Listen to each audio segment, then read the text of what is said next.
We've helped Ryan Pineda a lot. He's got a really strong organic strategy. Alex Hormozi, no brainer. That dude's just absolutely crushed it. The hard part is, okay, now what do I put in front of these people? What's the thing that's gonna work? Being a team is more than just necessarily work. It's that support. It's being on the same page and the same wavelength, and we're doing this thing together. If you can understand the journey of a lead, it makes you so much more powerful as an advertiser. Welcome back to another episode of the Austin Zaback Show. Today we have a very special guest on the show named Caleb Cruz, and Caleb is a guy that I've actually known for a long time.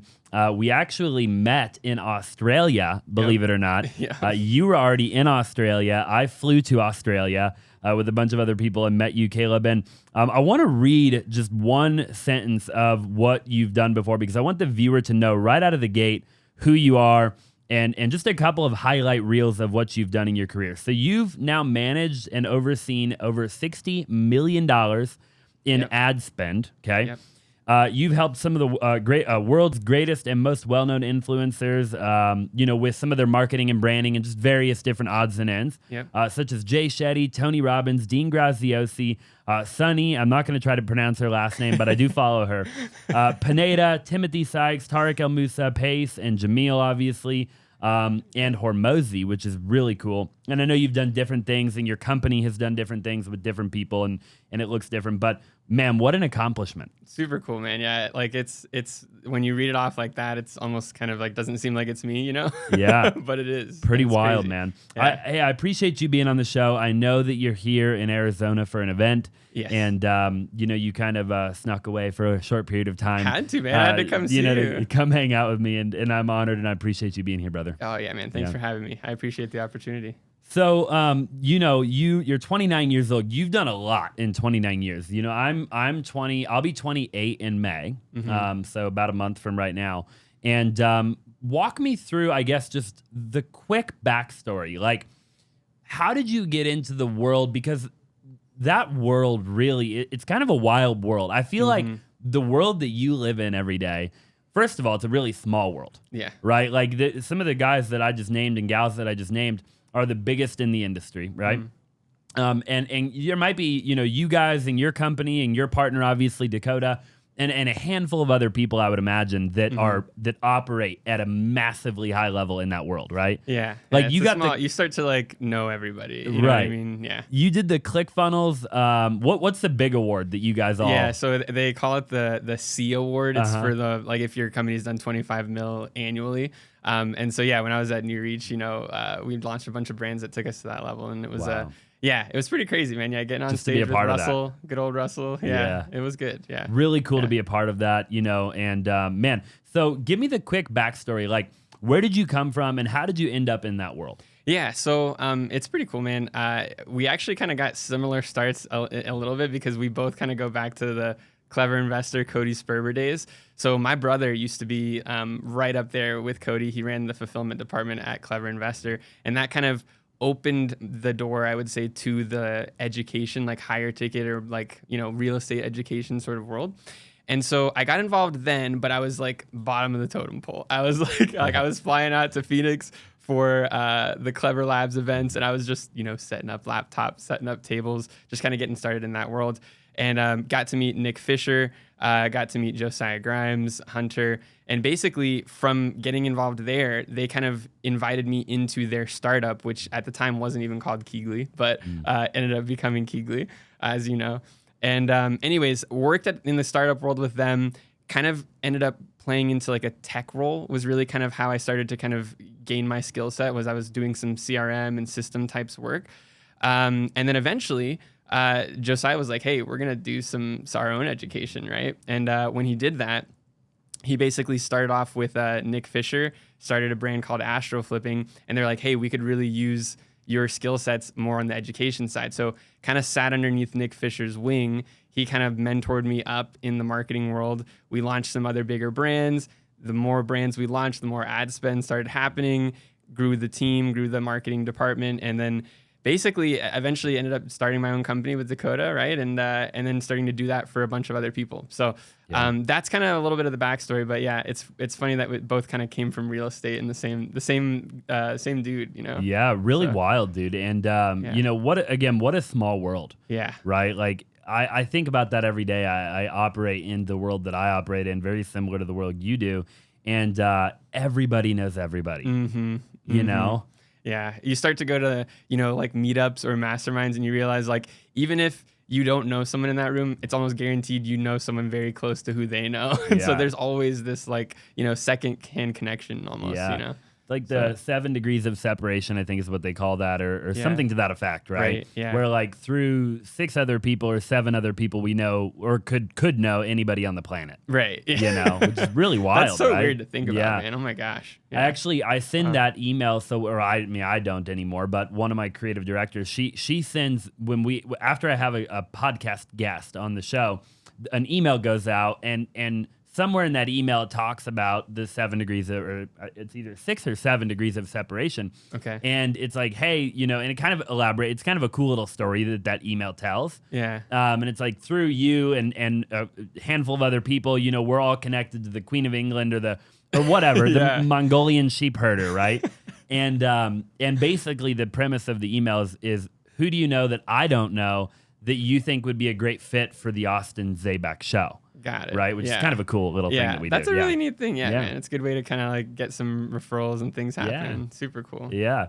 So what were you doing in Australia when I met you in Australia? So let's just start right there. You and Tori, right? Right. Okay. You were living there at the time? Yes. Okay. So basically, we graduated from college. We were like, all right, this is the time. We got to travel, right? We got to go check out what the world has to offer. And so at the time, I was doing part-time work online actually for Clever Investor. So was she. She was doing, believe it or not, she was listening to like coaching calls and basically providing feedback on the coaches and making sure that they were like, basically doing a good job. And so we both were like, well, hey, look, we're working virtually. We're not on like a crazy strict schedule. So let's just pick up and go, let's just do it. So, so we sold our cars, had like no money in the bank. We sold the cars and we're like, let's go, let's fly to Sydney. And so we did. And we stayed specifically in Australia for a little over 6 months. And then hopped over to New Zealand and then did, we went to Bali, Indonesia. We spent some time in Thailand and just kind of did the whole like world traveling vagabond type thing with part-time work, no money in the bank, hopping between Airbnbs when like Airbnb was still kind of a new thing, And man, it was a blast. I tell people all the time, if you have the chance to do something like that, like go for it. You know what I mean? Like really, if you can get out and kind of see the world, do it. It's true what they say as you get older, you get married, you have kids, you can still do it. I'm not saying that like, to anyone that you can't do that stuff. It just becomes a little bit more of an extra like, commitment, right? If you got to fly with the kids, especially on a, 24-hour flight over to Sydney from Florida where I live. A long one. So but man, I loved my time there, and we had so much fun, man. Like having that whole group with us, it was legit. That was a group, dude. It was a group. We had a lot of fun. We were only there for I think 10 days or something like that. I mean, we weren't there for very long. Yeah. But we flew into Sydney and then went to the Gold Coast and I remember you guys did like snorkeling and stuff too, didn't you? I think me and Josiah went surfing. No way. Yeah, in the Gold Coast. Yeah. That's awesome. Pretty man. wild. Yeah.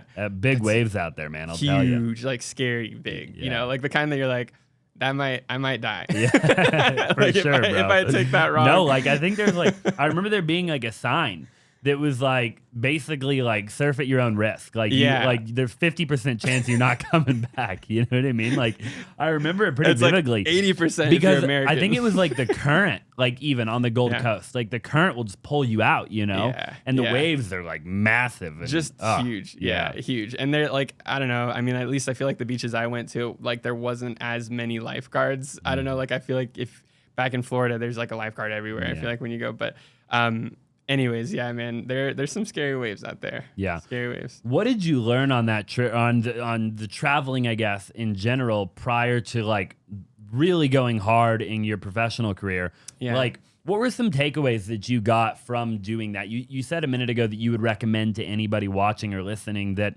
if they can, right, that they go do something to that effect while they're young. Yeah. What were give me a couple of like bullet points as to like what you learned or what the takeaways were. Did your perception or view on the world change? Like what happened? Yeah, it did. I think some of the biggest lessons I learned, one is just the The world it's a big place, but it's also a small place. Hey, real quick, I just want you to do me a huge favor. If you're enjoying the show and you're enjoying all the amazing guests that we've been having on lately, then do me a massive favor and smash the like button, drop a comment down below, and subscribe if you have not already. I would greatly appreciate it. It would mean the world to me, and we will be able to bring on a lot more big names if you help us out. Now let's get back to the show.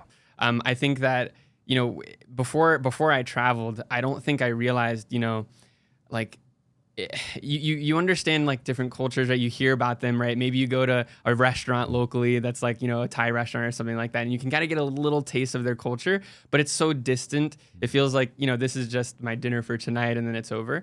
But you then go to the country and you realize there's a whole massive group of people that live like this every single day. You know what I mean? And it's it's something that but it's like experiencing it just kind of opens up that like, wow, like, the world it's a pretty big place. But then also I say it's a small place because I think that, even though there's all these people in the world, all these places to visit, everyone's just people. You know what I mean? You go, like when we were in Australia, we made some just great friends. We stayed in an Airbnb for a really long time. That was also pretty near the Gold Coast where you guys went.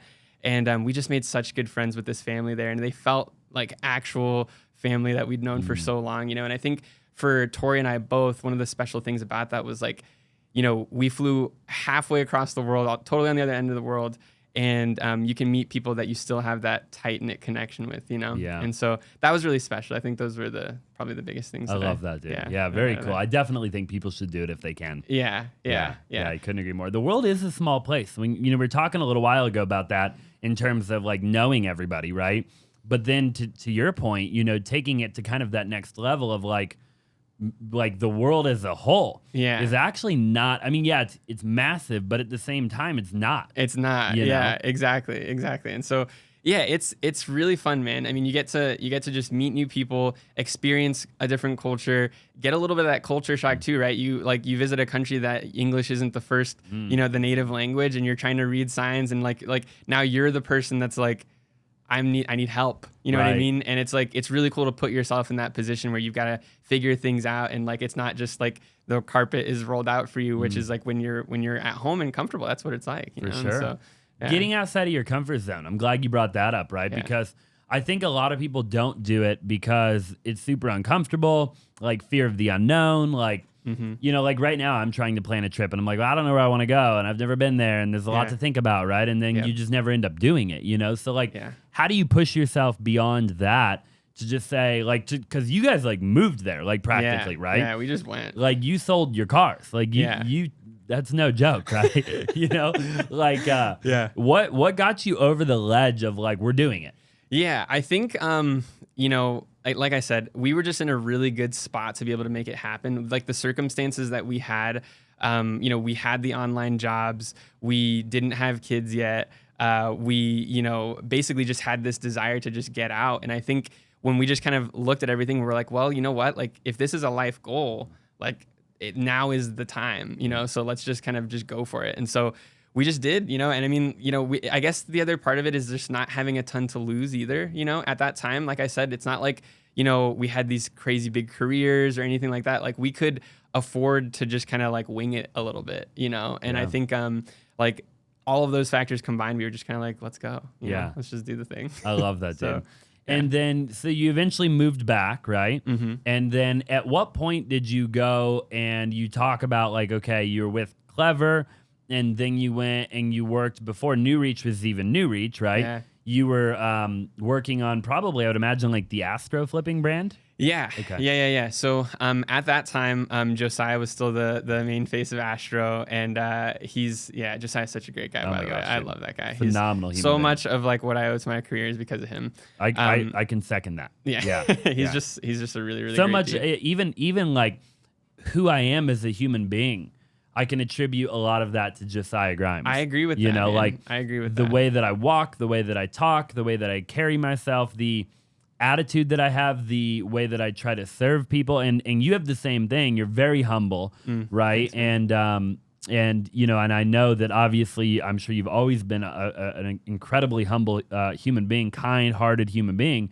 but being in the presence of Josiah, I want to make sure he gets the credit for that because, man, what an incredible human being. Yeah, he's a really, really great dude. And so yeah, I mean, like I learned so much working underneath him at Keegly and then transitioning into Astro and just kind of getting that brand started. And it was so much fun, man. We just had a blast. At that time, the team was like so ragtag. We were small. It was just kind of like figure it out, do it, just make it happen, sort of a thing. And man, what he's been able to grow now too, and just like me just having a really small part in kind of getting all those brands launched was it was a blessing. It was a blast. Had a great time. But man, that's after coming back from Australia, that was kind of the move, was like getting in with Josiah and Hunter and all those guys. So. And what were you doing there at that time? Like I know you were saying it was kind of like, a little loosey goose, I'd imagine at the time, right? Everybody's just kind of trying to figure it out, right? Yep. So what was your role at that point? Yeah. So at first it was very tech related. So like in the real estate world, I was doing a lot of the, hey, these buyers came in, how do we move them from this system to this system? How do we make sure that we create email drips to reach out to people effectively? How do we create these automations so that just data flows correctly, right? And I kind of started there.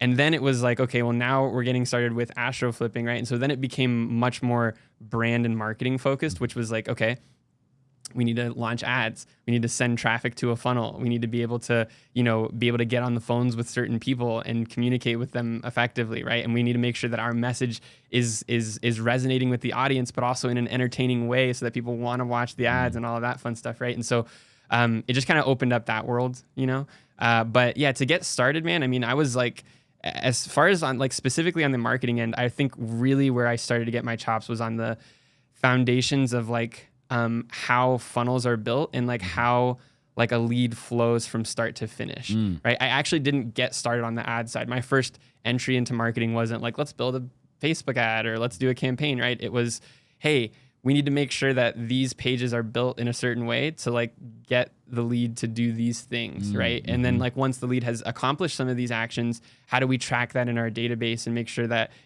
like all of that stuff is being looked at? And so, that was my entry. And I now when people ask me like when they're getting started with marketing, I say that for a lot of people, that's a really good place to start, because if you can understand the journey of a lead, it makes you so much more powerful as an advertiser, right? If you're not just coming at it as like how do I make a cool video, right? But you understand like, well, what happens after the click, right? So, and what is the standard journey of a lead? Is there a standard journey? Like when you think of all of the offers that you've ever been a part of, right? Or even maybe not even been a part of, but you've seen other offers out there.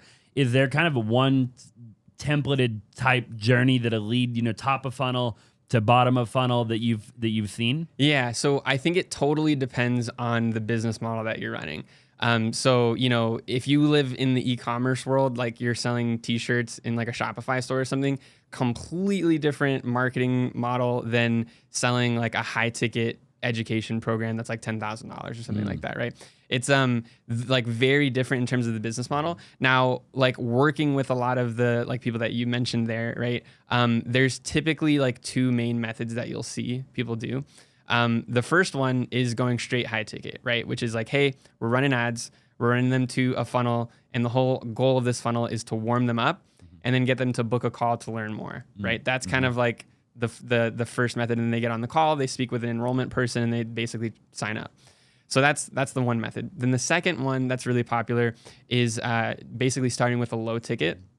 And what that looks like is running ads to something that's maybe $10, anything that's honestly less than like $500. You could run there, get someone to basically buy, right? And say, hey, I'm a customer now. Then you build loyalty with whatever product that is. Could be a book, could be like a low ticket course or something like that, right? And then once that loyalty is built, then there's upsells on the back end, right? And so those, I would say, like the two main models that I see, at least in the world of like high ticket education. Yeah, so I don't know if that answers that. It does, yeah. And I'm glad that I really want to spend like quite a while talking about like marketing and branding and everything, because I think I don't know, and maybe there is, maybe there's not, but I've never seen like great content out there on this. Like there's some good content out there, but I think there's a lot of people in the world too that want to start doing what you do at even a fraction of the scale, right? That you've been a part of or done it at, you know? And so I think it'll be really valuable to kind of dive into on this a little bit. So talk to me about like, what's one of the biggest things that you learned in that first kind of phase of your career, which was at New Reach? Like, what was like the takeaway? I know you talk about like the journey of the lead, right? Which, so that might be it. Were there any other takeaways, like marketing and branding dominate the world? Like, was there this aha moment of like, oh, wait a minute, like this is what, you know, the big dogs are doing, or like, you know, like what did you learn in that kind of season of life?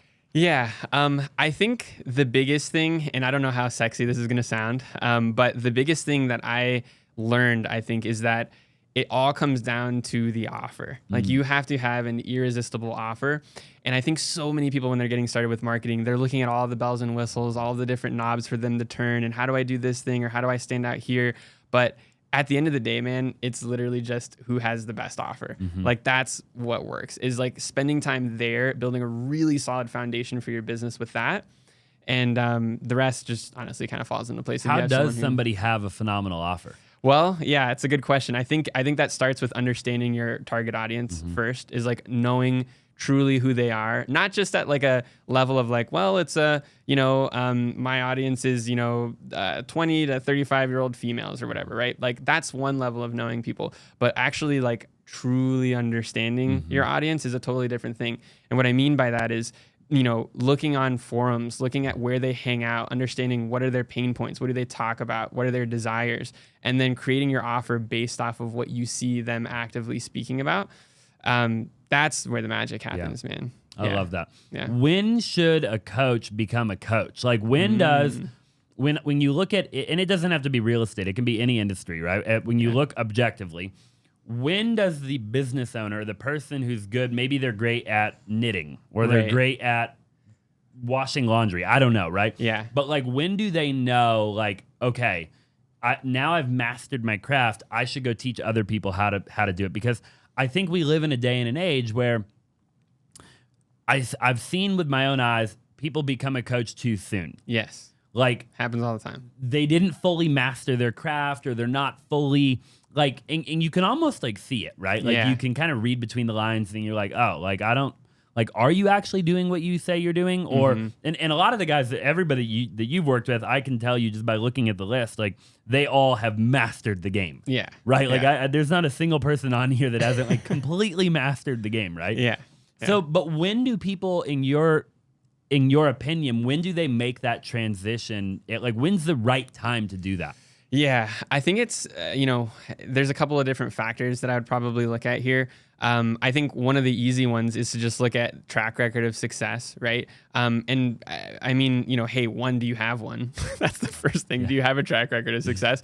And two, how long is that, right? Is it like a trendy thing, right? Is it like, hey, maybe you had some really random successes happen over the last like couple of months or something? In that case, I don't know, you might not really be ready, right? But like, hey, look, if you've got a solid track record, you've been doing this for a few years, and you know that it's not just like a coincidence that you've been doing well, right? I think that's one really great way to look at it.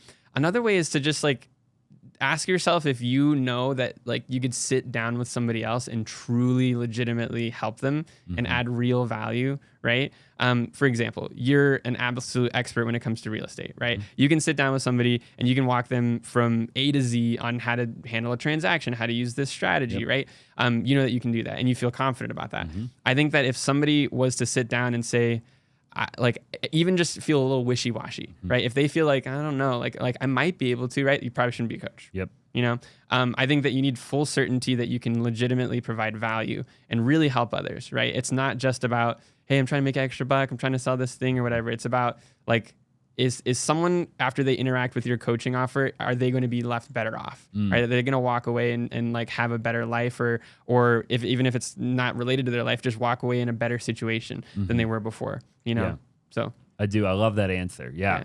And I think that in COVID, and maybe even before COVID or during or after, sometime after, like in the last like 5 years, I feel like everybody wanted to be a coach. Yeah. Right? Like everybody and their mom wanted to do a Teachable course or a Kajabi or whatever, right? Yep. And they wanted to teach, they wanted to coach, they wanted to sell something online. And it almost like gave the industry a little bit of a bad reputation to a degree. Obviously not the people who are doing it at a really high level, but I think it definitely hurt the industry a little bit. For sure. And I think that happens to any industry where there is like a lot of opportunity really quickly, because you get people who just want to take advantage of things, right? I mean, I think you could probably speak to this in like the wholesale arena, right? Like there's certain people who are like probably, you know, hey, the wholesale opportunities have opened up and they probably shouldn't have been talking about wholesaling at all. They have no idea what they're doing, but they saw that, right? And that could give a bad name to wholesalers, right? Same thing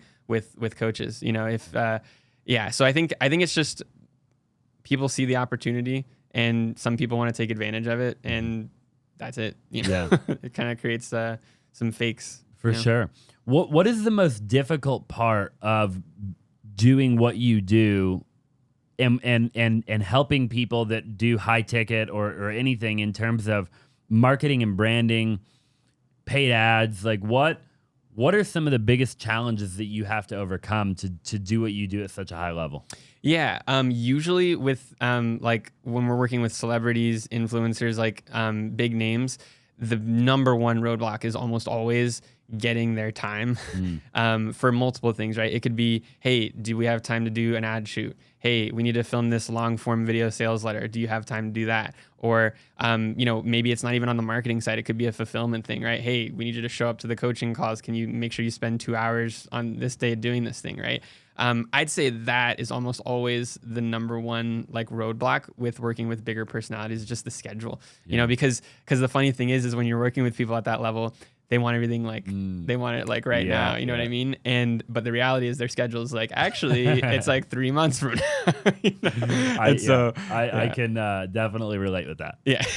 That's definitely it. That's the number one. Wow, interesting. How has like and all these questions come from me being genuinely curious, you know, and that's why I love being a podcast host. And I can't wait to get up to episode 1000 because I get involved in a conversation. I'm so curious, right? Yeah. You're great at what you do. I appreciate that, man. How has paid ads evolved since you've gotten in the game? You know, I'm an outsider technically. I mean, I'm what you might call an influencer, something to that effect, an entrepreneur, but I've never personally clicked like run ad. Like it's been somebody like you who's helped somebody like me, right? Right. Yeah. But I've heard through the grapevine that Facebook and Instagram, they're always changing, and it's all, you know, I mean, Cody used to tell me, you know, back in the day, I remember like it was yesterday, you know, Cody would come in, oh, they changed this or they did that. And it screwed up one of our campaigns or whatever, you know? So like, what has that evolution been like? Yeah, so it's exactly like what you say. It's constantly changing. So I feel like it'd be really hard for me to just like explain all of the changes. But I mean, I think probably most recently, the thing to like note on would be how privacy has kind of like come into play, right? You have like, you know, iOS doing things like, hey, like, do you want to be tracked? You know, and asking people those sorts of things. And things like that have started to change the game, I would say, in terms of how things are tracked, which obviously starts to, you know, affect performance and how you're able to target certain people and all that fun stuff. Aside from that, I mean, it's, you know, I'd say the other big thing is how TikTok has come in. You know, TikTok's a new channel. You know, we came up really quickly, like very fast and grew. I was looking at a stat the other day that TikTok views, I think, are either on par, like equal to, or like past YouTube views now. Wow. Yeah. Which is just, that's so crazy to think about. You know what I mean? Like that, like daily views are like being competed with on YouTube, because you think of YouTube as the king, you know what I mean? But there's a lot of people on TikTok, man. It's crazy. And yeah, I mean, I could go on this for a while, but there's been news obviously too about TikTok potentially getting banned, right? I think Montana, the state of Montana, like a week ago, they just put up an actual ban that said, hey, TikTok's wow. Yeah, you can't use TikTok now. How do they mandate that? Dude, that was my first question too, and I was like, it's got to be an IP thing, you know? I mean, I think a good way to think about it is for anyone who, I personally don't, but anybody who uses like DraftKings or does like gambling on like sports, there's certain states where you try to open up that app and it doesn't work, you know? So I think it would probably be the same thing, or it gives you like a notification like, hey, you know, this isn't allowed here, you know? So I imagine it being something similar there, but yeah, lots of crazy implications if the US actually did ban TikTok. That would be pretty wild. Are you doing anything on TikTok in terms of like the company that you run? Yeah, so I would say probably spend... Hey there, thank you for tuning into the content of this channel. Since you're here real quick, you know I'm a real estate guy, right? I've been wholesaling real estate since 2014, and that's about a decade, right? And I've done a little over 2,000 wholesale deals all over the country in that time. And for a long time, I've had people reach out via DM, via email, and in the comments section asking if I offered mentorship or education or any sort of group training. And for the longest time, I turned everybody down because my focus was to be one of the top wholesalers in the nation. And that day is finally here. My company pretty much runs on autopilot, and my organization does, at a very minimum, 1 to 2 wholesale deals every single day. And that is why I'm so excited to announce our new private coaching program, Flippin' Simple. So whether you're looking to wholesale your very first deal, or you're already doing a handful of deals a month and you're looking to scale, I've put together a waiting list so that you can be one of the very first people to find out when the program drops. Spots are of course limited, so go ahead and click the link down below to be a part of the wait list, and somebody on my team will reach out to see if you're a good fit. Now let's go ahead and get back to the video. About 10 to 20, more like probably 10 to 15% of our clients' ad budgets are on TikTok. Some people don't run it at all, right? Sometimes it's just not part of the original strategy. But yeah, I would say like our primary channels that we really help people with are Meta, so Facebook and Instagram, and as well as Google and YouTube. Got it. So those are kind of the main staples. But yeah, TikTok's great if you can get it to work, especially like in the e-com world is where we've seen like a lot of success there. So. Yeah, TikTok is an interesting platform. You know, I mean, I think I liked it at one point, and now I don't think I like it anymore. Like, you know, like I don't know. I don't know. I've never been a huge fan, honestly. Like I kind of jumped on the bandwagon with everybody else, you know, when it was like you got to be on TikTok, you know. And so I did, but my business partner Dakota, he's on it all the time. Yeah. He always tells me, thank yourself for not being on here because it's a time suck. For sure, yeah. I think the problem that I don't like is that they're changing the algorithm so much in what they push and what they don't push. Yeah. And we've seen that, right? I mean, like, you know, at one point the education did really well on TikTok and like the whatever. And now it really it's not doing that well anymore. Now it's like all this other crap, you know, you got to dance, you got to be a girl. Or you gotta do like, it's gotta be like funny. Yeah. Or it's gotta be like I have the Bachelor, he's on our team. One of the old former Bachelors is on our real estate team. That's so cool, dude. I did a podcast with him. It was like a 3-hour podcast. Oh my gosh. And that was like the first video in a while that's done well on my TikTok. Interesting. Because he's like the Bachelor. Yeah. Right? And like, it's like controversial. Yeah, And but it used to do well. I don't know. So I was just curious, like, what you think of the future of TikTok, and it sounds like nobody really knows. Yeah, it's definitely an unknown, at least in my opinion. I mean, I think it very well could continue to grow. You know what I mean? It's, you know, who knows? Maybe a U.S. company buys it out or something. You know, who knows really what could happen? But it could also tank. Yeah, you know? it very much could. Look at Twitter, dude. Yeah. What do you think about Twitter? I know we're veering off a little, but I have to. We're here now, you know. Yeah. Twitter is like dude. It's just it feels like a zoo. It feels like a zoo, man. It's like there's always something happening there. I mean, if you're asking in terms of an advertising standpoint, we've played around with it a lot. Like, and you can ask pretty much any advertiser this, and they're gonna agree. It's not great for ads. It just, they haven't been able to crack the code the way a lot of other platforms have. Just the targeting's not great. It's just, I don't know. We've never really been able to get Twitter to just crush. You know what I mean? And it's like when you're working with a client, that's what you want. And so but as far as everything else going on at Twitter, man, I mean, like, you know, Elon's doing his thing, bro. You know, he's doing his thing for sure. What are your thoughts?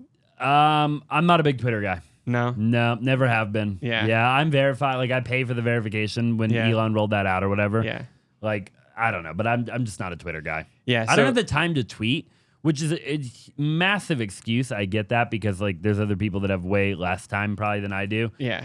AKA they're busier than I am, or they do more than I do that have time to tweet. AKA they probably have somebody tweeting for them would be my guess.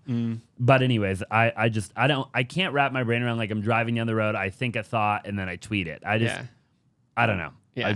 When I film, I like plan filming a lot. I mean, sometimes it's like really raw and authentic and in real time, right? Yeah. Which is like a lot of my deal breakdowns and like the things that I talk about when it comes to wholesaling, right? Right. No preparation there. It's just, but I know everything so well. Yeah. So I don't know. With Twitter, I feel like I have to tweet something like viral worthy for it to be like a good tweet, which then takes the authenticity out of it. Unless you're like a class A celebrity, then anything that comes out of your mouth could, I guess, go viral. Right. You know? Yeah. No, I totally hear where you're coming from there. I actually have a pretty funny Twitter story. I should have mentioned this maybe in the beginning, but so my iPhone runs out of space sometimes.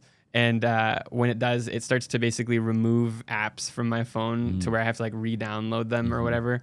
I'd need to just probably upgrade my storage. But either way, what's funny is the Twitter app came off of my phone and I didn't realize it because I barely use it, right? So I go like 3 weeks or like 4 weeks without checking like Twitter app. Yeah. And then someone posted something and I was like, oh yeah, let me go look on Twitter. Try to open it and I realized, oh, I need to re-download the app. So I open it up. When I open it up, man, my whole Twitter account was hacked. So there was like some random like AI generated image as my profile image. Gosh. And there was like 60 posts about crypto. Oh my God. I know nothing about crypto. Nobody reached out to you, huh? No, literally like, yeah. Like, I mean, also I had barely used Twitter, like I said. And so like, yeah, nobody reached out and I'm like, well, I'm just going to, I guess, not use Twitter anymore. Right. So that's been my Twitter experience. Oh my gosh. Yeah. I don't know. Yeah. Twitter is an interesting platform. Yeah. When it comes to advertising, YouTube or Meta? Ooh, that's a good question. Typically, we tell people when they're getting started to start with Meta, simply because it's a little bit lower barrier to entry. So meaning when you're getting started with ads, a lot of people are like, well, should I use an image? Do I need video? If I do video, does it need to be fancy? Do I need captions and custom animations and all those questions, right? On Facebook, you can get started with an image and some copy, right? So if you're like, hey, I just want to hit the ground running, I want to go, Meta is a really like easy place to get started. We usually have people start there, get like basically crack the code on their offer, get things to actually convert and be profitable, and then scale into YouTube. Now with that said, small little asterisk there is Google search is something that will usually start as well in tandem, especially with like bigger personalities or people who have well-known brands already. And the reason for that is because getting Google branded search campaigns up is incredibly easy and they convert like crazy. Really? Yeah. So like, for example, if define that, yeah. Yeah. So if we're going to start with you, basically going on Google search right now and launching a campaign that was like Austin Zaback, right? The keyword Austin Zaback or One Roof Real Estate, right? When people are searching those things, if your ad pops up at the top, obviously it's going to have a ridiculously high conversion rate because you're the actual person that they're searching for, right? And those are lower spend campaigns, really easy to get started. And so we'll often run some branded search in tandem with like a Meta campaign. Very cool. So, yeah. And where would that take you? Yeah. So like if you were to start with me, right? Right. And let's just say we launched a high ticket offer, right? Right. Yeah. Where would that, somebody Googles my name, you run what you just talked about, right? Takes you to the VSL. Yeah, so you would want to be providing value, right? So that's the key, right? Is getting someone to click because they have the desire to learn more. So a lot of times what it would be is like Austin Zaback's free training, okay? So they search Austin Zaback on Google, they see your ad pop up at the top, Austin Zaback's free training, they click it, and then it takes them probably to an opt-in page. Hey, get Austin's free training on how to wholesale your first house, right? They'll put in their email, they click submit, boom, now you have that contact information to follow up with them later. But that's obviously for a later thing. Their current journey, as soon as they enter their information, now they're onto that training, right? And then in that training, you're providing the value that they came for, and then transitioning into, well, hey, if you want more help with this, this is what I do, right? Go ahead and connect with me or my team. And then you can transition them to a calendar or some sort of application, right, to take them to the next step. Got it. Very cool. Interesting. Yeah. See, a lot of that I don't know, you know. I'm a little I love the world of marketing though. It's fun. Know? Like it's I feel like I'm a decent marketer when it comes to organic. Yeah. You know? Oh, But, dude, you're great. Yeah. But I don't know that I understand the paid at a really high level. I get it, obviously. I've never done it. You know? And see, for me, it's the like exact flop of that, right? So I've spent all of my time on like the paid, understanding how that converts and how to really make that work, and I haven't paid attention to organic. So now I'm on like the catch up train of like I need to be posting more organic stuff, right? And so I'm starting to get more into that now too. But yeah, man, it's a fun world, man. Marketing is it's a lot of fun. Do you foresee yourself doing that for a long time? I mean, like I think I see myself like always being a marketer now. Like I feel like it's in my blood now, just because I've spent so much time in the trenches of it. Would I say that like, you know, when I'm 90 years old, am I going to be attaching like advertiser to like my name still? I don't know if that's the case, right? But I think, you know, I'll always be a marketer at heart, and who knows what that could end up leading to down the road, you know? What is the future of marketing? And in particular, how you guys do marketing for high ticket coaches, influencers, celebrities, etc. Yeah, I still like really like to think of it as a bright future. You have like contrasting views here between depending on who you're talking to. Some people will say, well, hey, AI is on the way, right? Everyone's going to just transition to learning from AI. So that could potentially, you know, disrupt the industry of high ticket education, right? So there's kind of that viewpoint. There's also the viewpoint of, hey, people are starting to like not want to go to college anymore, and they're going to need to figure out what sort of skill they want to get into, right? I don't know like how you feel about college. For me personally, I got the degree, and I'm kind of like, it was fun. I made some really great connections. The degree is pretty much useless to me now. You know what I mean? And so I think a lot of people are like waking up to that and have been for the last few years. And so a really great alternative to that is, hey, instead of going and spending $30,000, $40,000, $50,000 on a degree, or if you're, you know, going out to be a lawyer, way more than that, why not spend maybe $5,000 or $10,000 and learn a ridiculously specialized skill set, and then go take that and create a business off of it, or side income or whatever. And so to answer the question is, I think that the future of high ticket education, I think still makes a lot of sense. Like I would much rather pay $10,000 to learn real estate from you than go pay $40,000 for my hospitality management degry that I have, you know? So, I can't see viewpoint number one yet. Yeah. Like AI taking over, you know, high ticket. Like I don't know. I can't wrap my brain. I mean, I get it. Don't get me wrong. But like, I think, I mean, and I'm probably totally wrong here. Obviously we're close as a society, but I don't feel that we're that close. From it really like doing things at a human like level. You know? Yeah. I mean, man, like maybe it's because I'm in the internet marketer world, and so I spend a lot of time with the new AI and the tools that are coming out. But dude, it's getting a little scary, man. Yeah, I'm sure. Yeah, it's pretty crazy. And I don't think that necessarily it's going to do away with like I actually. For the two paths that I explained to you, I'm on the path of like, I think that it still has a bright future, and I think it still makes a lot of sense and adds value to a lot of people. On the AI side, I think it has potential to disrupt the education industry, but I think we're a little bit further out from that happening. But to your point of like, is it real, right? Does it feel like a real person? Man, there's some scary stuff out there, man. I heard my buddy Nick Fisher, actually, he sent me a Drake song the other day that was not actually Drake, and I could not tell the difference, man. I could not tell the difference. I'm like, if I was walking in the mall right now and I heard this song coming out of like a clothes store, I'd be like, that's Drake. He's got a new song. Yeah. And it was not Drake. It was straight up AI rapping with a Drake voice to a new beat, and that blew my mind, man. Yeah. It was like scary accurate. Super crazy. Right? Yeah. But as human beings, don't we want the part that I guess I can't wrap my brain around is that we crave by our very nature human connection. By our very nature, we want we every day we wake up and we crave this human to human interaction, right? And I think we saw that during COVID, where people couldn't wait to get back out in public, right? Yeah. Like people couldn't wait to go travel. People couldn't wait to get on an airplane. People couldn't wait to like go live their life. Right? Like people did not like being at home, in my opinion, from what I saw at least and what I was around. Being at home made people depressed and caused a lot of problems for a lot of people, right? I mean, I can't imagine working from home every day. I think you do that, but for me, like I'm such a, I've got to have a team, right? Yeah. And I think that is the reason that I can't wrap my brain around like AI. Now I could see like these big educators merging with AI. Right. That'll be the first step. Right. It. Yeah. Like how do I as a coach or a mentor bring AI into my world and leverage AI to help me do my job at a higher level? Right. Right. Yeah. Yeah. So I definitely think that that's going to be the first step of getting into it. But I think you're exactly right that they desire community. They desire human beings interacting with one another.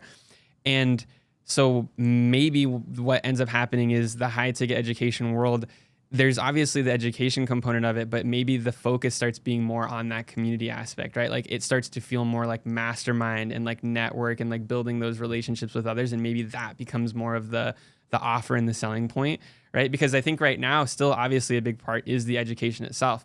But if you can go to ChatGPT and ask them, hey, how do you do X, Y, Z? And it maps it out for you. Like that's cool. And you can learn from it. But getting to put that into action with the community, I think is going to be where people go and start seeking out those sort of like, groups and masterminds. Yeah, for sure. Which I think will be cool.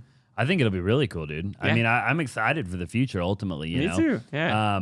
And I'm excited to get into the high ticket world more. I think the high ticket world is actually a really cool world, It is, man. Yeah. And like I said, I think, you pointed to the beginning of this, like there's a lot of people who have, taken advantage of the industry and kind of like potentially given it a bad rap. But I think when it's done well and it's done right and you're actually truly helping people, changing their lives and providing value, man, it's one of the best things ever. It's honestly one of the best things ever to watch people get in and get true mentorship, true leadership, true coaching. And then, go get their first deal, go get that first paycheck. And it's like, oh my gosh, I never would have learned that sitting in a college course. I never would have learned that if I would have just been watching YouTube videos, So, yeah, man, I'm a big advocate for it when it's done right. Yeah. So talk to me about like paid versus organic in your opinion. I see some people who crush organic at a really high level.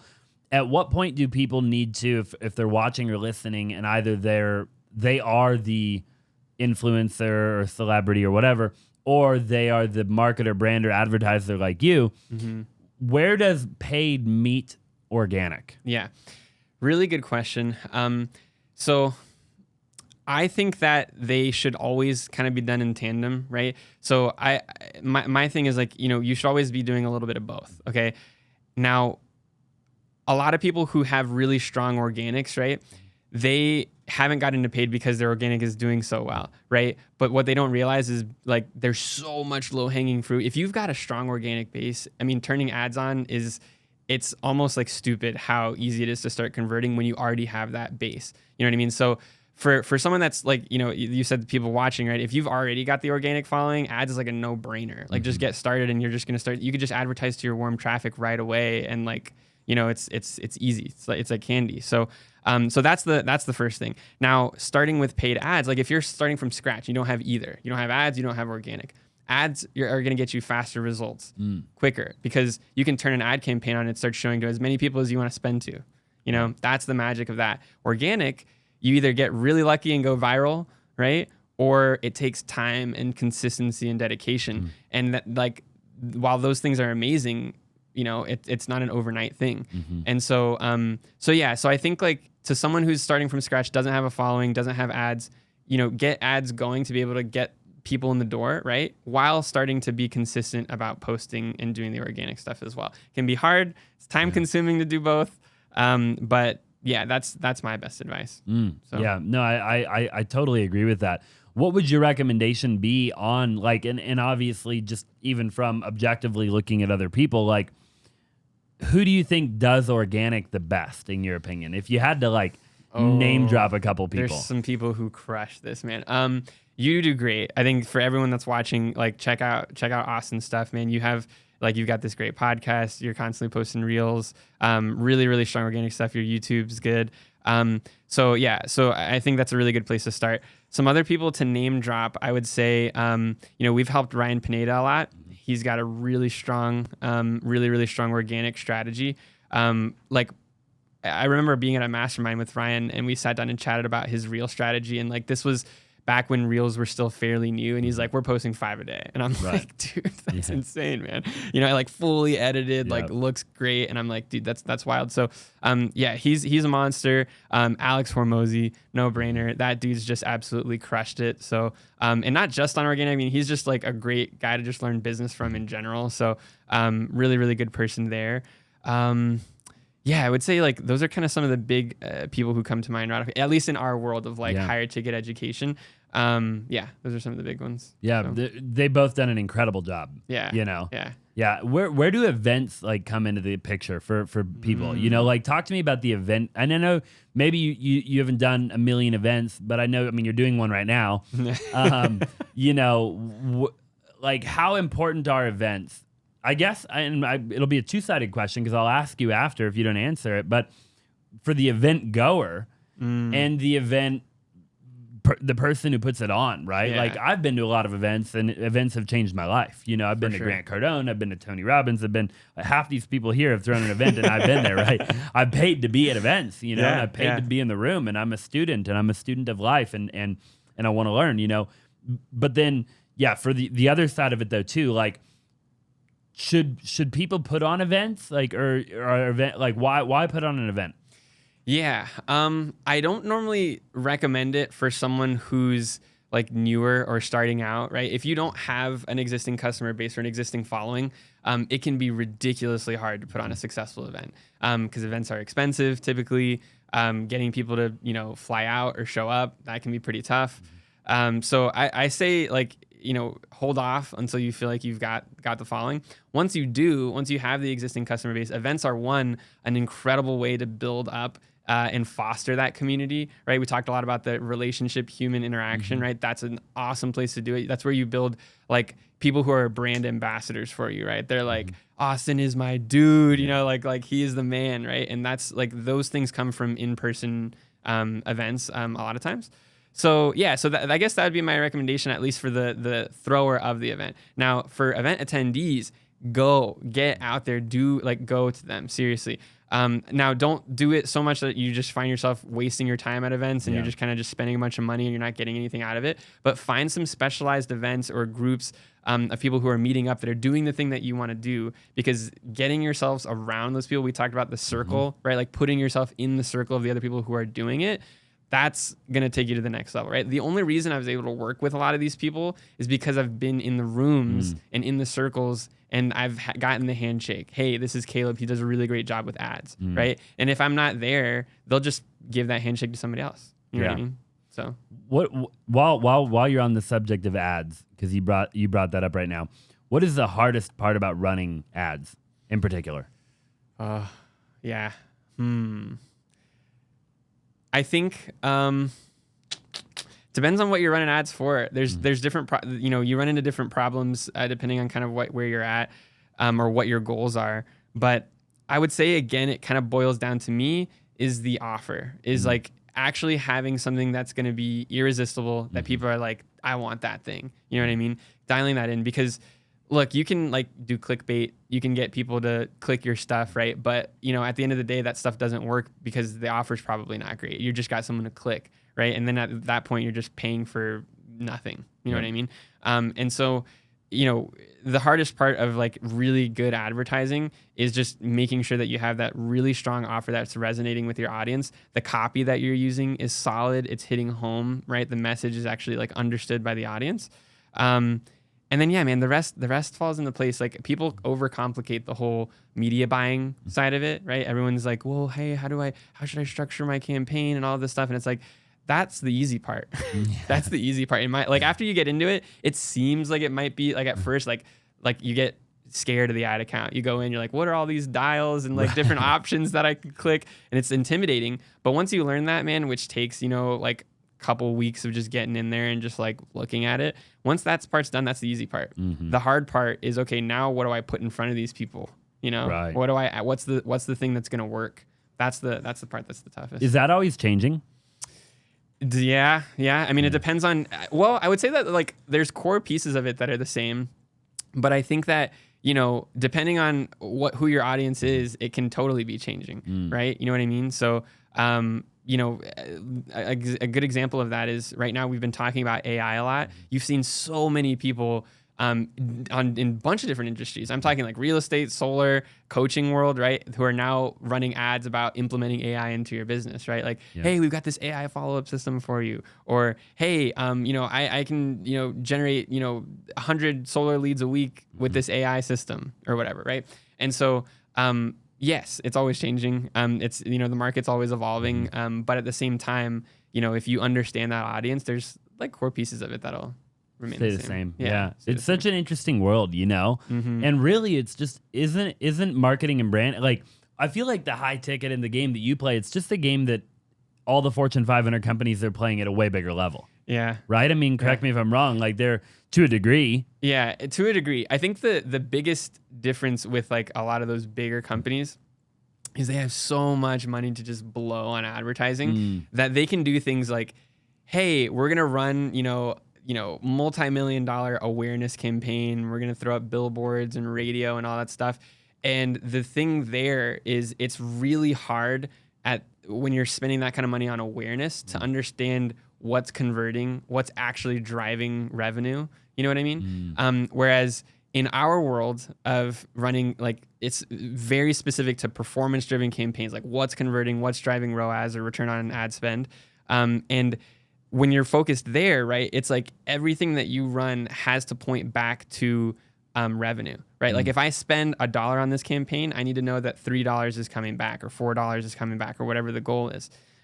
When you're like, if you're Coca-Cola and you're going to spend, $50 million on billboards, it's like, well, I don't know if, the billboards in Phoenix, sold us more Coke or not, maybe, like, right, like, because it's like, well, yeah, Coke sales went up, but was it the billboards or was it, the fact that people are more thirsty this month? You know what I mean? Like, so it's, I think that's the biggest difference is when you get to those big high levels of advertising, it's just like, what actually is working? What is a ROAS that you aim for? Yeah, so we consider a 3 or 4 ROAS to be like you're pumping. You know what I mean? 300 or 400%, right? So 3 to 4x. Right. Okay. So like if you were in a month to spend $100,000 on ads, if you could pull between 300 to 400,000 back, that we consider like, okay, you're cruising. You're doing really solid. We have offers that do much more than that. We have some offers that they're not quite there yet, but we're trying to get to that point. But we consider that to be the point where, like, if you're getting that, like, you're at KPI, you're cruising, everybody's making money, Yeah. So what's the key on the fulfillment side for the coaches and the mentors out there? Like, is there, for people watching and listening, and we've had this conversation privately a lot, but like, what are kind of the parameters of when a student goes and they pay $5,000 or $7,000 or $8,000 or $9,000 or $10,000 or whatever, what do they expect from the coach, and what is the coach delivered on? At what point is it, okay, everybody met their kind of standard that they were trying to meet? Yeah. So I think there's a way to list it out on paper, right? So where you and I would say, okay, we got to check this box, check this box, check this box, right? They have to have community. They've got to have my Zoom calls. They've got to have all of these different training videos. They got to have these resources or this contract or whatever, right? There's like that checklist. The student probably doesn't really care about that checklist, right? The student, the reason they're joining is because they have a desire to get to point B. They're currently at point A, and your program, they see that as the vehicle to get them to point B. So that's going to be what they care about, right? When they look back to evaluate you and your course and did this work for me or not, they're going to think about that. Did I get the thing that I came here to join, right? Did I get that first deal? Did I buy my first rental? Did I wholesale my first property? Whatever, right? That's that. It doesn't matter if you gave them all the training videos or any of that, right? But that's how we kind of monitor that checklist of items is likely how they go get to point B. Right? Yeah, it's just so the coach, you just have to make sure that you have a community and enough tools and resources available that they achieve what they came there to achieve, right? Within a certain duration of time. Yeah. And assume that within that duration of time that they gave it their all to achieve that particular goal. Because I'm sure you have some people who you could lead the horse right to the thing and it ain't gonna drink nothing. Like you're just gonna have to either pour water on his head or let him not drink. Yeah. Yeah. Like what do you do in that scenario? Yeah. I mean, it's just a numbers game, right? Exactly. Yeah. It ends up just becoming a numbers game. That's exactly right, man. Yeah. Basically, right. Like one of my questions is like, are there coaches that you see and mentors that you see that do, like Pace is a good example, right? Yeah. Pace is a guy where I look at Pace and I'm like, okay, he pours his heart out, right? Like from what I can tell, right? From what I can tell in his community, he's always in the community. He's constantly like serving people at a really high level, right? Yes. Yeah. And so I guess the commonality then is just that the coach or the mentor, the bigger the offer, the more people I would imagine, but all of the people involved in the fulfillment of that offer have to just basically have a heart of gold. Exactly. And just constantly be like pouring value, right? That's exactly it. Yeah, man. Pace dude, he's a legend. I love that guy. Yeah, you're exactly right, man. At the end of the day, it's all about just continually adding value to others. At our company, AdClass, one of our core values is actually add value. Like we constantly are thinking about how do we do that for people. And yeah, I mean, that's just like a good life lesson in general. I mean, it's specific to high ticket offers like we're talking about, but in general, in life, in business, if you're adding value to others, I mean, that's always good. You can't go wrong, right? It's like the rule of reciprocity, right? If you're constantly giving, eventually that giving is going to give back, right? So, yeah, man, and I think Pace is the king of that. You nailed it. He is the GOAT of giving. Yeah, for 100%. Yeah. You were talking about your biggest setback being in getting demoted and getting your title taken away in your previous tech job. Yeah. Talk to me about that. Yeah. So what's funny is this was actually under Josiah as well when I was working at Keegley. So hey, real quick, I don't know if you know, but I have a totally separate YouTube channel that you probably haven't checked out before. And it's just called Austin Zaback. And I've actually started a new series on that channel where I break down wholesale deals, okay? Wholesale deals that we've done in our business. And I show you step by step how we got the deal, how we sold the deal. I break down all the numbers on the deal, and I even show you the HUD of the deal, so you know we're not playing around. Now, I don't know how long you've been following me, but I do anywhere from 1 to 2 wholesale deals every single day. And my goal is to get to 100 deal breakdowns on that YouTube channel. So definitely, if you haven't already, go check it out. I'll link it down in the description below. And without further ado, let's just go ahead and get back to the show. Yeah, it was a total bummer, man. I had been working in tech like I was telling you about. I got to a point where I was growing the tech team. I got handed the title of CTO, Chief Tech Officer at the company. And basically, we were just grooving, man. We were like, building really great systems. We had developers on the team, and we're like cruising along just fine, right? We ended up bringing a developer on the team who had more like coding and tech knowledge than I did at the time. I was really young at the time as well. And so I was kind of sitting in this spot where I was giving out tasks and projects to the team, even though there was someone on the team who had more technical knowledge than I did. And that became aware to the owners of the business, right? And so I got a call from Josiah, and he's like, hey, man, he's like, we really love you. We really love you, Caleb. But yeah, we're going to have to take away the CTO title because it doesn't really work, right, with like what we're doing. Mm-hmm. And also on top of that, we're going to make John the leader of the tech team, which John was the developer that like had more knowledge than me. And bro, when I tell you that hit me, I was depressed, man. Like I was legit depressed. So I took that as like, I was putting my value in my work and in my position. And so I was in this spot where I was just like, man, like, what am I going to do? Like, this was my career. I was moving up. I got given a chief position at this really great startup company. And now this other dude just came in and took it from me, and they don't think that I'm good, right? Like, they don't think that I'm valuable. Like, I'm not worth that much to them anymore. And bro, I was depressed. I was legit depressed. I was like down in the dumps. You can ask my wife. I was just like not good for a little while. And looking back on that now, Josiah was like 120% right to do that, right? It was just me being young and like wanting the world and being insanely ambitious and putting so much of my value into work. And I've been it was a really great life lesson for me to be able to say, hey, look, you don't get like your happiness and worth just from whatever title you have, right? You don't like your happiness and joy in life doesn't come from someone being able to like say that you're the leader of that team, and I did make that my identity for a really long time. So it was cool to like, I would say that was a massive setback for me, but it was cool to kind of free myself of that. And I think I needed to do that in order to get to the next level. For sure. Right? Because I needed to look back at myself and say, you shouldn't have been leading that team. You know what I mean? It didn't make sense for you to be doing that. And like being able to accept those things, I think is what allows you to then become a better leader down the road, right? Is knowing like, hey, where do you actually fit, So then where do you put your value? Like what was the learning lesson? What was the takeaway there? Was it Christianity and the faith foundation of that, and knowing, hey, I am enough, right? Regardless of anything, like I'm enough. That's right? exactly it. Was that the outcome? That was the outcome, and you nailed it. Yeah. So we're both men of faith, and so for me it was kind of stepping back, doing a lot of prayer, like sitting with my wife and just talking about it, and just coming to that realization that like I'm enough, right? It doesn't matter if I have $1 million in the bank. It doesn't matter if I've got this really crazy title. It doesn't, like, none of that stuff matters. That doesn't make me a happier, better person, right? Now, of course, I think that like having like an additional income leads to like being able to make decisions that can make you happier in life, right? But finding your true value, your worth as a human being, right? Doesn't come from that stuff. How do people do that though? Like, I think I've struggled with that in my life many times, actually. I still am not sure I have it fully figured out, because we live in America, and like in America, everybody puts their value in their work.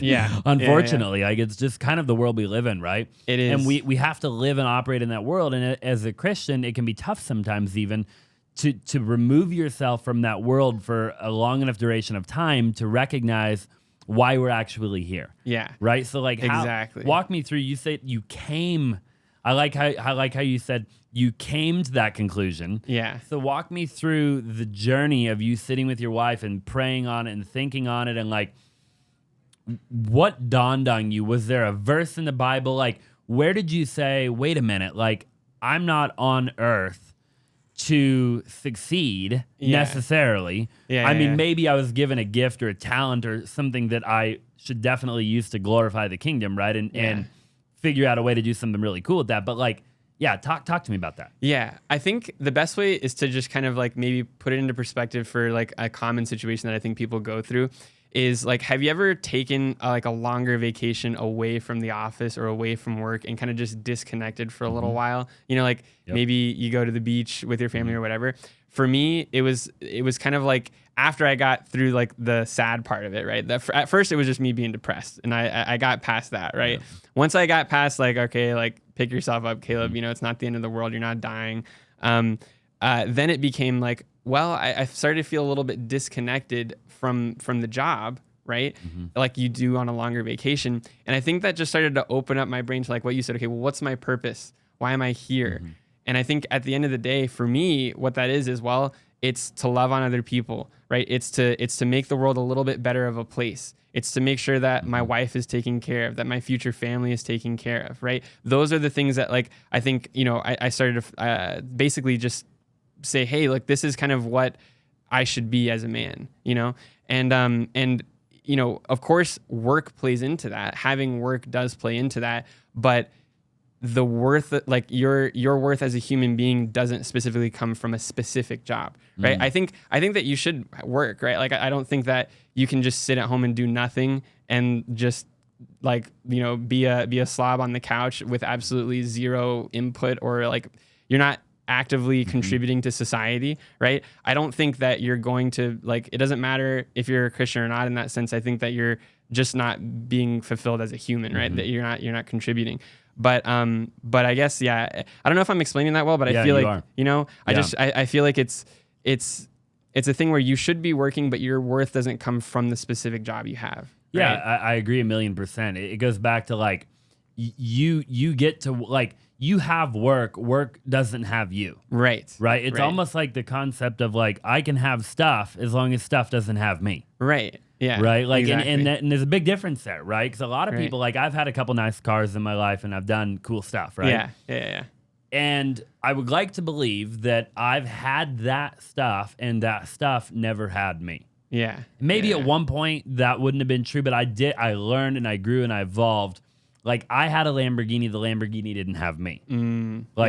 I sold the Lamborghini. Yeah. Don't care. Like Right. I drove a Honda here today. You know, I've got like a big truck out there, but like I don't care, right? Like it's cool, and I'll definitely go buy probably another McLaren or something at some point. Yeah. But it won't have me. Right. Right? Like I get to, as a result of me serving people at a high level, go have that. Exactly. Yeah. And that's such a good way to look at it, man. It's such a good way to look at it. Yeah. Because, yeah, man, I mean, it's a dangerous path. It's a dangerous path when you let the flip side get a hold of you, right? Because then especially if you did make it, then you're clinging on to that stuff with dear life, right? It's like, if I lose this Ferrari, if I lose this house, like I'm just gonna kill myself. Right. You know what I mean? You get to that point where it's like, you know, and that's where it's really dangerous. Really dangerous. Yeah. You have to know. I always think I have like a weird thing where I'm like, man, like I could live in a freaking cardboard box tomorrow. Yeah. It wouldn't bother me. Right. Yeah. Like I grew up in a garage. That's so healthy. That's healthy. Like maybe not necessarily exactly a cardboard box.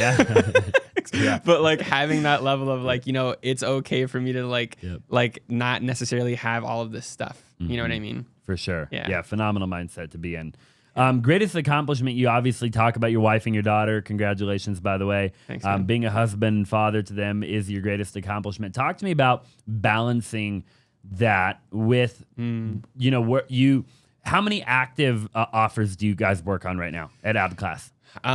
Right now, we're working with about 13 or 14 people. Okay. Yeah. So it's obviously a lot. Now you have a big team. You have Dakota, an incredible partner, right? Just one partner, Dakota? Yeah. Okay. Yeah. Incredible partner, big team. But how do you manage that with the wife and the family and that whole thing? And have you figured that out at all? Yes. So having strict cutoffs and boundaries for work is huge. You said it earlier, I work from home, right? So that's, for me, it's having an office space that's like separate from the rest of where I normally spend my time. That's huge for all the people out there that work from home, is try to not work from the same place that you just live, do your general living, right? So that's one huge thing. But it's having the boundaries. It's being able to say, hey, look, it's, 6 p.m. my time. I'm not going to be answering all the Slack messages that are going to come in while we're sitting at the dinner table. Right. So it's just, it's really having the boundaries. And then also another big one for us was we started to implement the Sabbath into our lifestyle. So we started taking Friday nights where we were just like, we're disconnecting like totally, right? Like we're not doing any work. Saturday, we're not doing any work. And for us, that's been a day of just like joy for our family. And it's been really, really cool. So for me, those are the biggest things. Set the boundaries. Also, for me, setting a regular time that's like a family day, and it's like every week on that night and on Saturday, it's family time. Yep. Like I'm here 110%. You know. I love that. So that's been what's been helping me. So. Do you really believe? And I've heard like Ryan Pineda's talked about that a lot, right? Of like, hey, he's like, I work Monday through Friday, and I leave the office at X time. Now, obviously, there's got to be. It's not totally set in stone. Like I'm sure there's a time where like if Hormozi's blood, like somebody's like, you're like, okay, like I'll just give me right. But I mean, of course, yeah. Did you evolve into that? I guess is my question, or was it always like that? No, yeah. I mean, like I've always been pretty good about that. But I think that the way that it happened, at least for me, is like having enough conversations with your wife to where it's like, I should probably, you know what I mean? So like. Now, with that said, like she also understands that like I'm a business owner. If I've got like a really important call to take, like she gets it. You know what I mean? And she also knows that the only way I am taking that is because it's super important. You know what I mean? So we'll have those things, and as long as it doesn't start to get out of hand or to where she starts to feel like I'm not like I'm not important or I don't matter or anything, which she doesn't feel that way. But I guess what I'm trying to say is, like she's not going to feel that way as long as I'm making sure that I'm dedicating that time. Sure. Right. You know, and then if a call comes in, if it's not important, then hey, I text them, hey, we're going to chat tomorrow. If it is important, hey babe, gotta take this one really, really I just can't avoid this one. Does she support you? Oh my gosh. More than I can say, dude. She's an angel and a half. Yeah. She's the best thing that's happened to me. And supports me fully. I remember when I was quitting my job to start our company, a lot of people are like, oh man, that's good. Like how does she feel? Is like, you're kind of jumping ship to do your own thing. What if it doesn't work? Like, and she was the exact opposite of all of those thoughts. Wow. She was like, do it. You are going to crush it. I don't care what anybody says, you're going to do amazing. And man, I attribute so much of my success to having her as that support for me. Because man, she's been my cheerleader and supporter the whole time. How important do you think that is for somebody watching and listening to make sure that they have a partner who supports them at a really high level? We hear it's vital, right? We hear, I've heard, and I'm sure you have, there are relationships out there, or where the person doesn't support them, like straight up, like they have a goal or a dream or whatever, and their partner just does not support them, right? Like, obviously, you're saying it's extremely important that you have had that support and you attribute a lot of your success. Could you imagine it any other way? No. Yeah. I think if I had a wife who was constantly telling me why things would not work and why, that's not going to work out. You're doomed if you handle it that way. Or, hey, like, I really wish that you would, not do the whole business owner route or whatever. Right? Like, if I had that, either A, I would be very unhappy, or B, I'd probably be in a broken marriage. You know what I mean? And so, I don't know. That's just me personally, right? I think for anyone out there that's successfully married, a huge part of it is being a team, right? Now, that doesn't mean that person has to work with you, right? If you can do that, that's amazing. That's really awesome.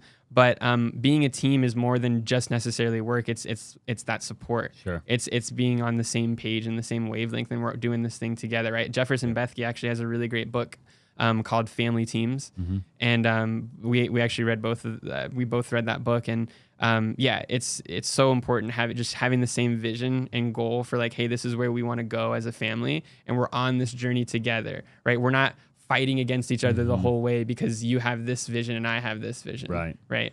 I think that's so important, having clarity into where you're going together as a couple. Massively important. Yeah, I love that. Your mantra is loving on people, which I love, right? And, we talked about Josiah a little while ago and how amazing of a role model he's been to myself and you. And men, that guy is known for loving on people, right? Oh, yeah. Even when it's tough love, like the call he made to you, right? Yeah. It was still love. I know him. It was all of the sadness was on my part. Not Josiah's. So talk to me about, like, loving on people. Every time I've ever talked to you, the day I met you till today, you've always just been so positive and supportive, and you have this kind of thing about you, which is just like help people, love people, serve people, right? And I think if the world did more of that, it would be a much better world that we lived in. I agree. Yeah. Where do you get that from? How do you implement that into your daily practice of life? Yeah. So again, it's totally a faith thing for me. The Bible says to love your neighbor. And so I do my very best to do that. The way I implement it every day, I wake up every single morning, and the prayer that I pray every morning is, God, I want to make sure that everyone I interact with today is able to see your love through me. And so I'm constantly trying to think of, in all of my interactions, how do I make sure that this person is feeling love, and care. Like, I'm genuinely caring for them and wanting them to be better and do better. So that's kind of how I start my days. We at AdClass, another core value, so the second core value we're talking about is actually love on people. So, and I think a huge part of that is when you're talking about loving inside of a company, a lot of times what you'll see is people focus specifically on team members showing love for one another. But I think what's crazy is you can go into another company, right? And what you'll hear is them talking about their customers or their clients in a negative light, right? There might be love inside of the company, right? Everyone's buddy, they care about each other. But then you hear someone making fun of a customer, or, hey man, like this client's such an idiot, blah, blah, blah, blah, blah, or whatever, right? And that kind of talk to me, that doesn't foster a good culture long term. And so a big part of what we do is we love and we care on each other in this company, and every single person that we work with is going to also feel that exact same love and that exact same care, and we're all constantly pushing that.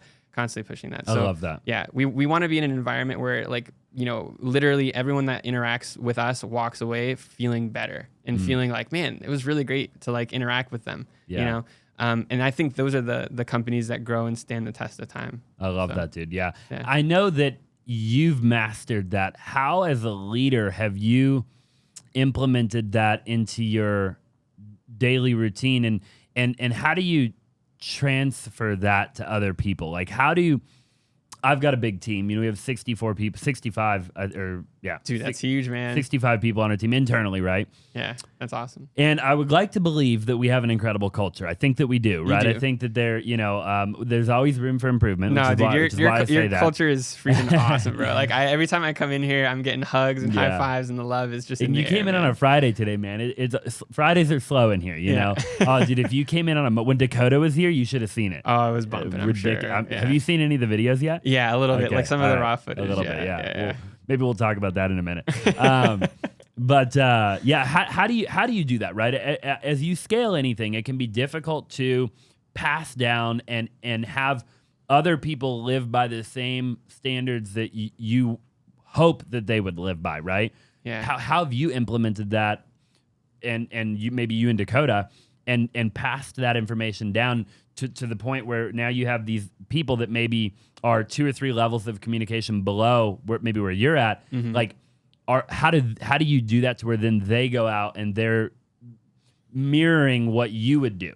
Yeah, so that's the goal, right? That's the goal of what you would want to achieve. It doesn't always work out that way, but I think the best ways to achieve it are, one, like I said, we have it as a core value of our company. We're constantly making sure that every new person that comes on, they understand like this is what we believe in, who we are as a company. Like, we are going to be showing love to everyone that we interact with, right? So we're constantly making sure that that's known. You know what I mean? It's not just like a rule that's on the side that no one talks about. It's like we're constantly bringing that up.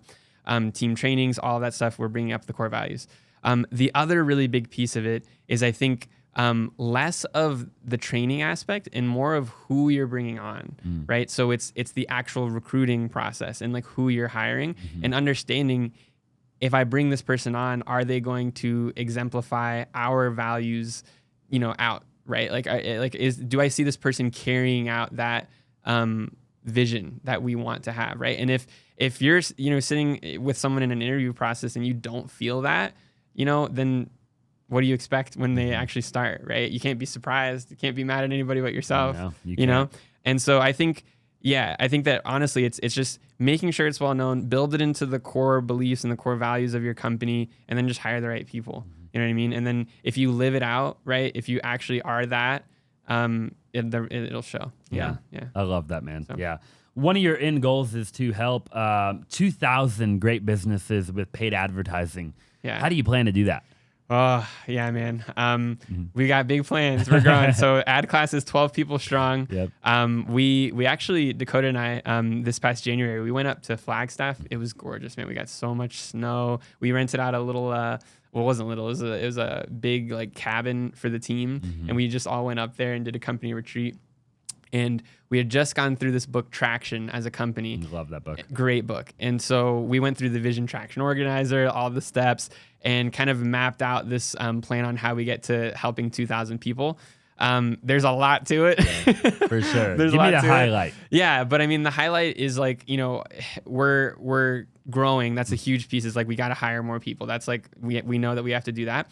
But the other way that we're going to do this is that we know, as a done with you or as a done for you service, we're like, there's a cap to that in terms of human capital. So this is a kind of a fun discussion actually for anyone that's interested in like marketing firms or the agency world. So this is a cool discussion. Is there are certain business models that you can scale quicker without as many people. Okay. Education's a great version of that, right? If you're doing group coaching, you can bring on another 50 students and maybe it only takes one more support person that you have to hire, right? Now, on like the marketing firm or agency side or service providers, the more clients that you sign, the more business that you get, typically requires a lot more people, right? Because one marketer can only service so many clients before they get tapped out. Then if you want to bring on more clients, well, now I got to bring on another marketer, right? And that the bandwidth of like how many clients one marketer can handle is far fewer than one support person in like a coaching community. You know what I mean?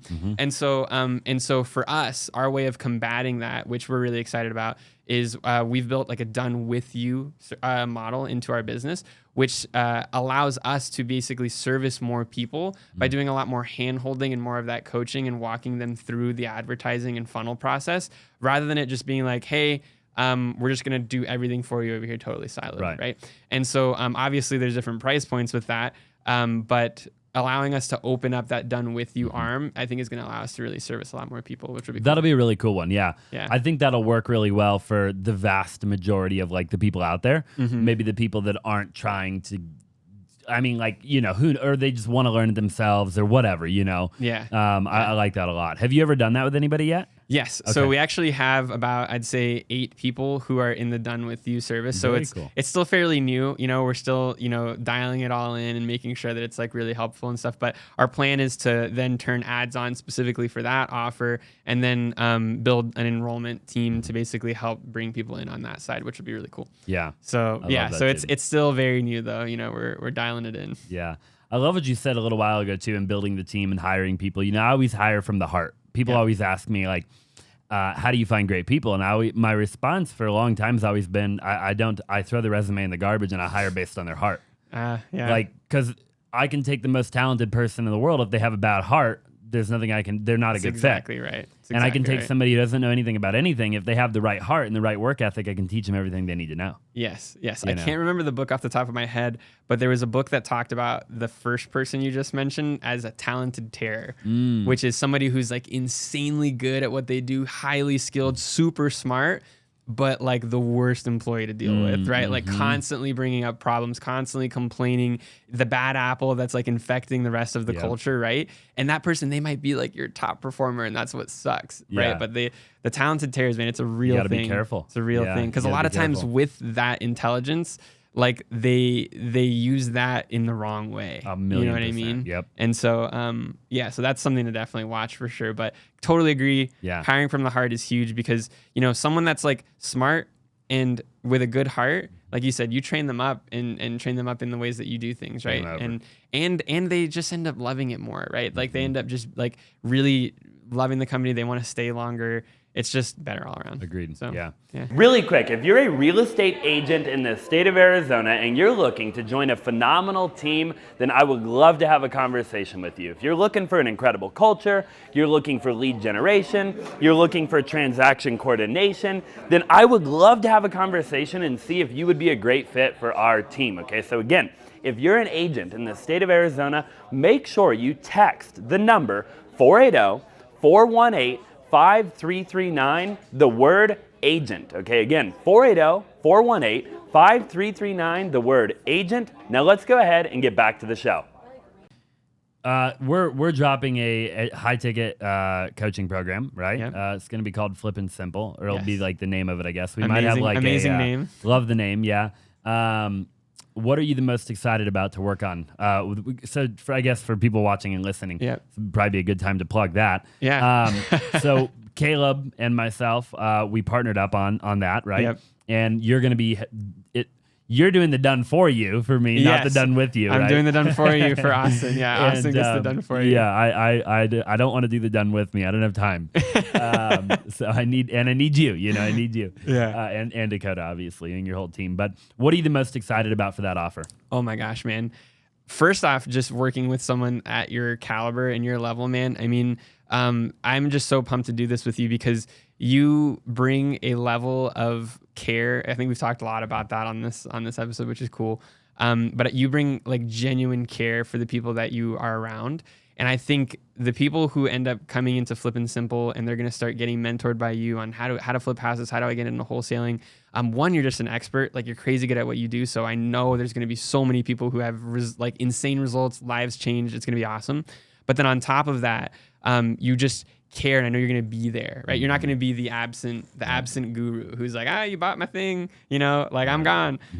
You're the guy that's like, you're in it with them. You're going to be in the trenches. And I just, man, that is what excites me is I like working with people who care. Yeah. And you do. I love that, dude. Yeah. I can't wait. I'm holding myself to a very high standard getting into it, you know, and I'm ready to be there for all of it. And I'm ready to scale the media team so I can be there for all of it, you know. Yes. Because a lot of it's on camera and stuff like that. And so we're building out a whole new studio right now. We were talking a bit before the show. Cool. And really, really excited for that. And it's going to be a lot of fun, man. Yeah, it's going to be so much fun. Long time coming. Yes. Many times I've thought about doing high ticket. I've done a couple of like $300 things on Teachable, and then typically I'll just like take them off the face of the planet, you know? Because I never wanted to be that other guy that we talked about a long time ago, right? In the beginning of the show. I never wanted to be the guy that didn't have it all figured out. And now I've done well over 2,000 wholesale deals, you know, and I've had a lot of partners along the way, and I've made a lot of mistakes, and I've learned a lot. And I've done virtually every role in the company at one point or another. And now I've got an incredible team of people, and have been building that team for many, many years. And so the time was right. And so back to the original thing I asked you a while ago, like, hey, you know, when you talk to coaches out there and you talk to celebrities, like, how do you know when it's their time, right? And I feel like it's my time. It is, dude. It's totally your time. And bro, I mean, like, there's so, like, we talked about the track record, right? Like, you just said you've done 2,000 homes. You just talked about just wholesale, just wholesale, and, like, totally, and lots of others. You've got a 65-person team out here. You're growing the office, right? I mean, it's just, the proof is in the pudding, man. You know, I mean, you've done it. And now what's so cool is someone can come in and learn from all the lessons of you basically going through the ringer along the way, right? And, you know, because you don't just wake up one day with a 65-person team. No. You know what I mean? And so it took 1,000 to get that. You know what I mean? Right. And so, yeah, man. So, I'm fired up, bro. It's going to be great. Yeah. So many people are going to get their lives changed. I know it. It's going to be so cool. And we're so grateful. You know, I think I was always waiting for you. You know, I mean, like, without even knowing it, right? I was waiting for you in Dakota. The stars aligned. The timing was great, right? Like, I knew that I would never do what it is that you guys are about to do. Yeah. Right? And I always knew kind of in the back of my mind that I would have to find the right people to work with if I ever really wanted to do it right? And I kind of always also knew that right timing would kind of just present itself when the time was right. Like, I didn't really seek out the timing of that, right? Yeah. And I've never really done that in any of my companies, you know? Like, there's been a lot of people that we've brought in along the way that, like, I never planned or anticipated for that. And I just went out there and gave it my all every day, you know, like, and I just did it. I tried to serve as many people as I could. And then things just happen at the right time, you know, and I think it's really valuable for anybody watching and listening.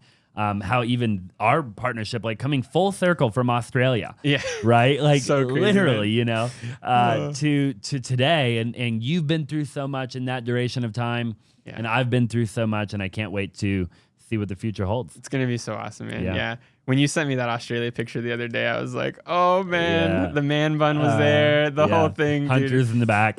Yeah, you and Hunter. I know. Oh my gosh, I love Hunter. Me too, man. All right, last question for you. If you could put one thing on a billboard and the whole world could see it, so life advice, something you've learned in your life, something you'd love to tell the world, but the whole world could see the thing that you put on the billboard, or you had a megaphone and you had 30 seconds to talk to every person on the planet, what would you say?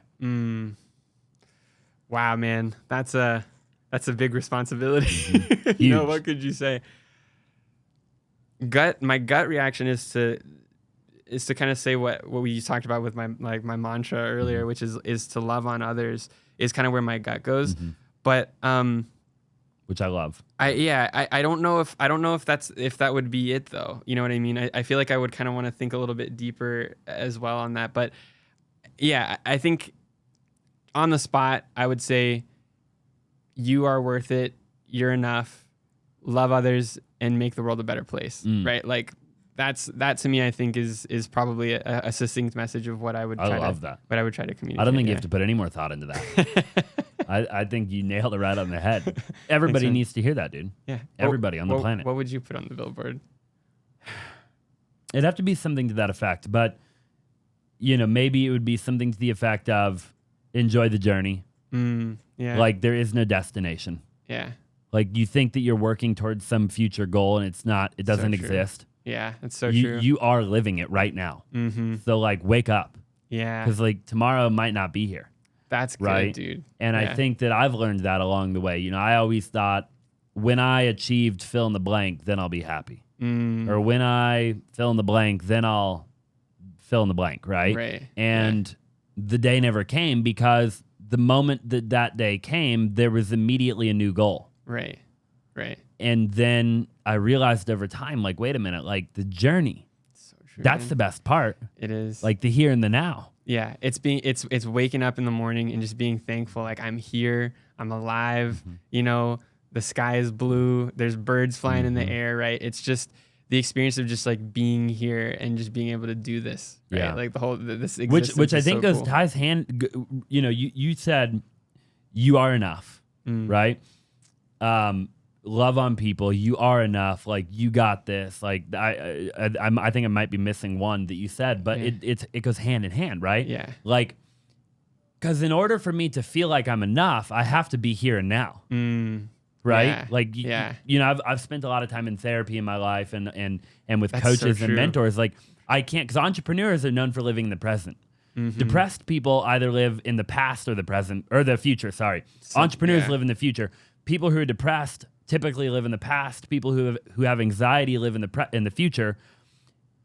So you can't love yourself if you're not in the here and now. Yeah. You can't just be okay with who you are. Right. Like, I'm enough. Right. If I'm living in the past or the future. Yeah. And then loving on people, right? I mean, like, we're not here to serve ourselves. We can't be, because I've tried doing it. It doesn't work. You know? Yeah. Man, that ties in so well with where we were at before on the whole, you know, me being depressed after kind of losing that title, getting demoted, right? And kind of sitting in that, you know, you know, I'm not really worth it. Like that position was everything to me, right? But it was, you're right. It was getting to the now and being in like, I'm here, like life is good, I'm alive, right? And thanks God for allowing me to be here. You know what I mean? And getting to that space is where you get to love yourself, right? And you get to like share that love. So cool, man. I love that, dude. Awesome. Phenomenal show. We'll do it again in a year. When you've you'll got fly like back. the We'll have 2X the big size studio. studio. Yeah. We'll regroup on the Flip and Simple and everything that you're working on. Yep. In the meantime, where can people find you, Caleb? Yeah, man. Head over to adclass.com if you want to check out our company, if you ever need help with advertising. And then, I mean, I spend most of my time on Instagram if we're going to talk socials. So Caleb R. Cruz on Instagram. So I love that. Yeah. Dude, I appreciate you being here, thanks brother. for having me on the means show, the bro. absolute world to me. Yeah. Now we got to get you back to that event. Yeah. I love time it, dude. Time to call the Uber. Yeah, thank you again. Hey, if you're still watching or listening on any platform, it would mean the world if you would leave a 5-star review. If you're watching on YouTube, obviously, subscribe if you have not already. It would mean the world to me. Smash the like button and drop a comment down below. Make sure you go check out Caleb, and appreciate you for watching. We'll see you in the next one.